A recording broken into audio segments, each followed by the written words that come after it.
If anything happens on the runway, we'll just release and go off to the right and miss the tow plane. Anything below 200 feet, we're going to land straight ahead. Anything above 200 feet, we're going to do a 180-degree turn and come back and land on the opposite runway. And then above about 500 feet or so, we can do a modified pattern landing. All right? Yes, sir. You all set? Yes, sir. All right. Give that guy's out, the wing runner, a thumbs up. And he's going to level the wings. And when we're ready to go, we're going to wag the rudder like so. Yes, sir. No, I'm not touching anything for takeoff. All right.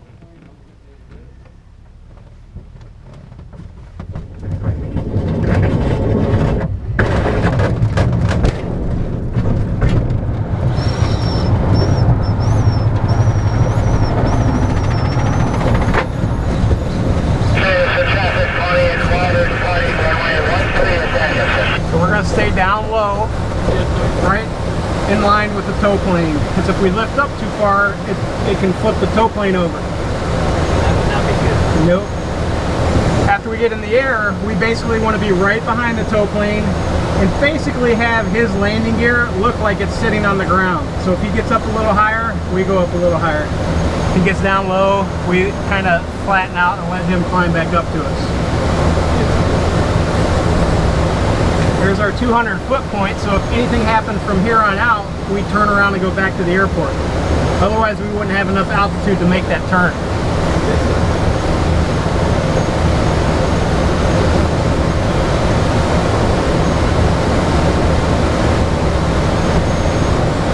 Now we're going up to about 3,000 feet? Yep, 3,250. That's 3,000 above the ground. So I'm just maintaining position height-wise on him and basically trying to match his bank angle. So right now he's been pretty much zero bank, and as he starts a turn, I'm just going to try and put in about the same bank angle as him, and our nose should be pointed pretty much at his outboard wingtip, about like where it is now. Alright? See how the yaw string is pretty much straight right now? If I don't have it coordinated, watch what it looks like. See how it swings off to one side or the other?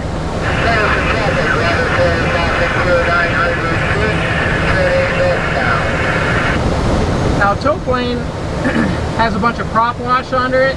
The wings make downwash. So if you get down low, you can get into that. And this, I'm going to show you that. Feel how it's kind of bumpy down in here? That's why we do what's called a high tow position, and that's in this position up here. Alright, we're 1,000 feet above the ground, so you can go ahead and put your hand on the control stick, your feet on the rudder pedals, and kind of follow along with what I'm doing as we fly. As a glider pilot, you're always wanting to maintain sight of the airport too and know where the airport is. So we've made one left turn, so we should find the airport back off of our left side. See it? Yes, sir. Alright. So you take a quick peek, make sure you know where it's at. It's very important that you keep your eyes on that tow plane because it can get out of shape really quickly on the tow.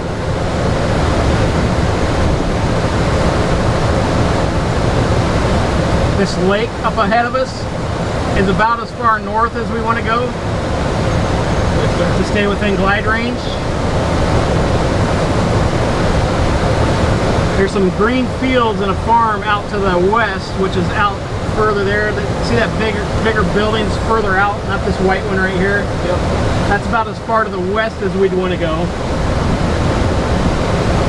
This is the town of Danielson back here behind us, to the left. Really small. There's another road down to the south with a big white Walmart roof. That's about as far to the south as we'd want to go, unless we're starting to get into lift and then we can climb or whatever. And then there's a highway back behind us, 395. That's about as far to the east as we'd want to go.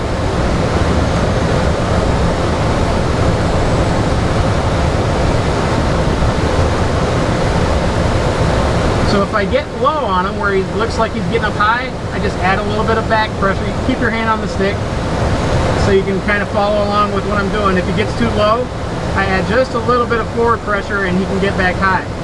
You can see it's very little movement, right? It's just more pressure really than anything until we really start trying to move aggressively. Anytime he turns and I have to put aileron in, you'll feel me push on the rudder a little bit. Anytime you put aileron in, you have to put rudder in. Typically use one hand? Yeah, I typically use one hand. It's very light on the controls, and that leaves your other hand open to grab the dive brakes if you need to. Alright, we're about 2,000 feet up now. So another 1,000 feet to go. You can see him banking off to the right, so I'm going to bank at a little bit of rudder. Pretty much keep the glider pointed at the outside wingtip.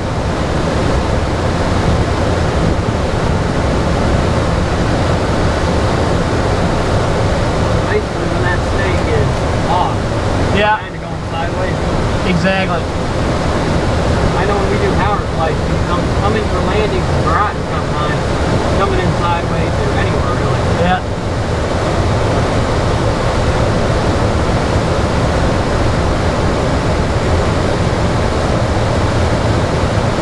So it's kind of cool, we get to fly formation. We're the only airplanes that can fly formation in Civil Air Patrol, because we have to. It's almost like what flying formation in a power plane would be like too, except usually you're off to one side or the other.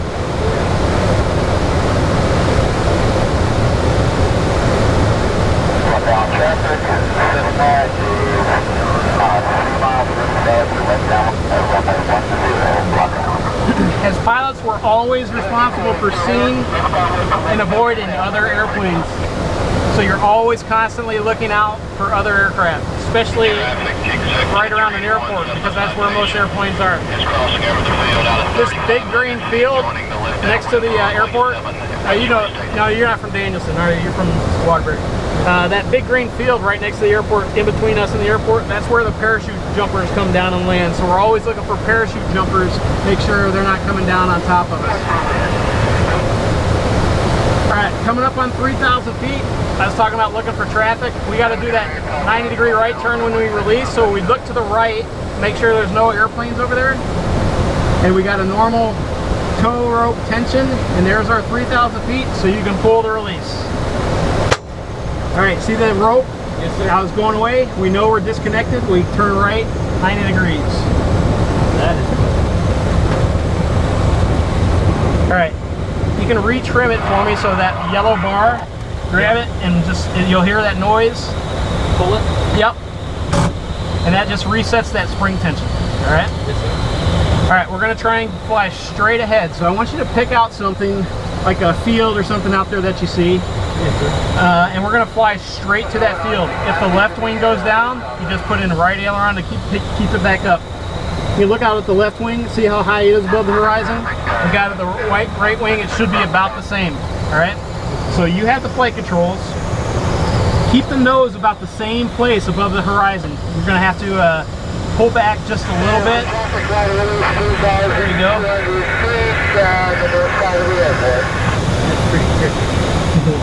See how anytime you put that aileron in, feel how the nose tries to slide the opposite direction? Yeah. So anytime you go left with the aileron, you got to push a little bit of left rudder. Anytime you go right with the aileron, you need a little right rudder. There you go. That's better. Min sync airspeed, that's airspeed we were talking about, is about 45. So that's what we're doing right now to sink the least amount. Best L over D is about 50. So there's only 5 mile an hour difference, but it can make a big difference when we're trying to get somewhere. So to go 50, just let the nose come down a little bit lower below the horizon and hold it for a second. The airspeed lags. See how it's slowly accelerating? And once you set that pitch below the horizon and hold it there, it should be, the airspeed should stabilize and stay where you have it set for the pitch. If you want to go faster, you'd put the nose even lower. If you'd want to go slower, you'd pitch the nose up higher. Alright. Real delicate. Yeah, it's very light on the touch. Now let's do a 180-degree turn back around to the north, and we're going to go either to the left or the right, it doesn't matter, but before you do, you look out to the direction that you're going to go, make sure that there's no traffic, and then you can start turning that direction. And we'll turn about 20 degrees of bank. So I would hit the right pedal too, or? Yep, anytime you use the right aileron, you use the right rudder pedal. Very good. A little bit more, that's about 5 degrees of bank. As you bank, see how the nose is dropping? So you have to pull back on the stick a little bit, keep the nose from dropping. it starts to get too much bank, you just put a little bit of left in there. There you go. Keep it coming all the way back around and point to this lake off of our right side. See that big lake off the right? Keep turning right until you point to that. A little more right rudder. See how the string's out? There you go. And the same thing, when you're coming out of your turn, you still have to use that rudder. Very good. All right, let's try one to the left. Look outside, make sure the traffic's clear. If the nose starts dropping, you'll accelerate, so just bring the nose up slightly. Very good.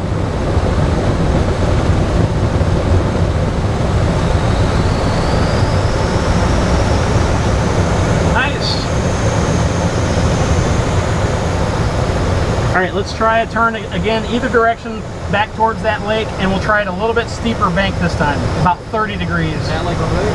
No, the one up to the north, that big one back behind us. Okay. Remember, the more bank you put in, the more you're going to have to keep the nose up by pulling back on the stick.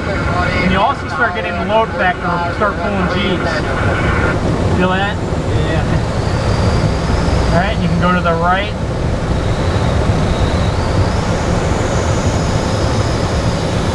A little more right rudder.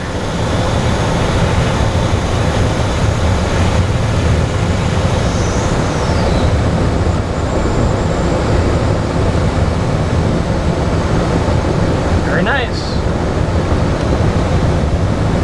So in gliders, like I was talking about, smooth days aren't good for us because that means all we can do is get a toe up and we end up going back and landing. So we're always watching that variometer, which is the second one from the left, and it tells you about how fast we're going down. So normal with no lift is about 200 feet per minute, maybe 250 feet, right around where it is right there, even at our min sink speed. If we were to fly through a thermal, that needle would actually start pointing up, and we'd know, hey, we're in lift, and we can actually stay airborne inside this lift. And then we'd start trying to turn really tight to stay in that thermal, because they're usually shaped like a circle. But it's so, you can feel a little bit every now and then starting to kick off, but not a whole lot of lift. Can you tell where the airport is? You remember where it is yet? All right, take a peek around. See if you find it. There it is. Always important to try and remember where it is, and it's very easy to get confused, especially in a glider, because we do so many turns all the time trying to stay in lift. So it's very critical. They call it situational awareness, trying to be aware of where you are at all times. So when we start planning to come back in and land, you see this college right here, or I guess this is the high school, but that field, we're going to end up coming just about like we are, about 1,000 feet below this, and fly parallel to the runway, almost like you are right now. And then we're going to do a left-hand turn for a base leg and a left-hand turn to final, to land on that runway 13, the same runway we took off of. Alright, would you like to take the control? No, you're good. Okay. So I got another 1,000 feet or so.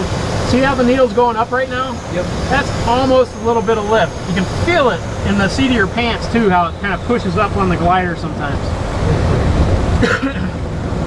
All right, let's try and do a right 360 degree turn, a nice about 20 degree bank.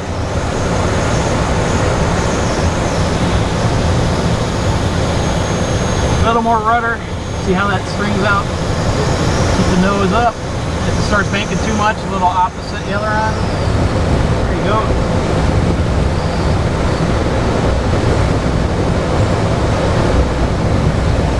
Keep going. Yep, keep going.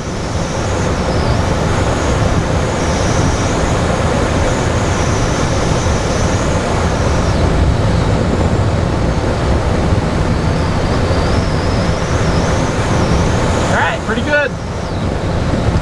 Let's keep the right turn going, kind of head back. See this big parking area back over your right shoulder?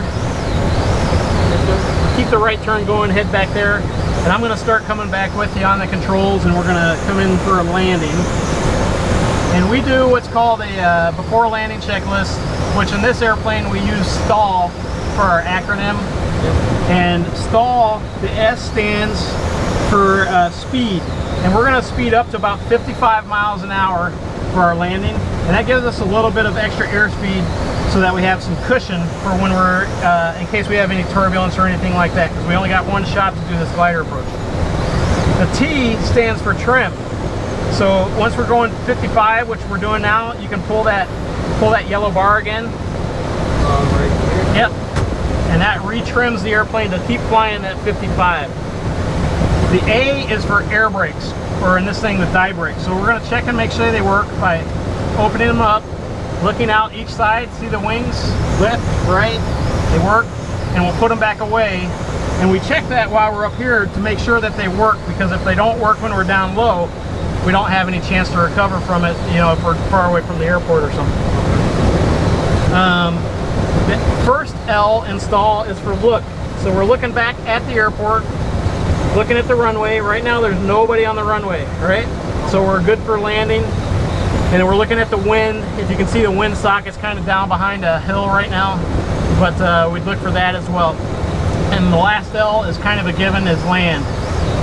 So if you can't finish the checklist with the land, then you really messed something up. Yep. It's traffic, glider, freezer, hotel, left downwind, runway 13, gang.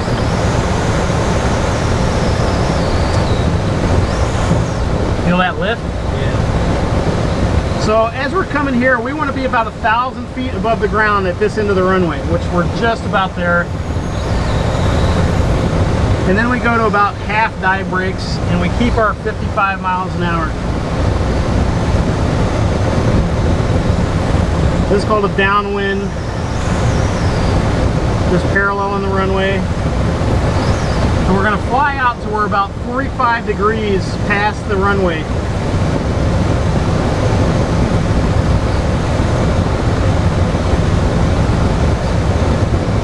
We're looking for about 600 feet per minute descent rate, which is about what we have right now. If you get in a lift like that, then you have to put a little bit more die brakes in.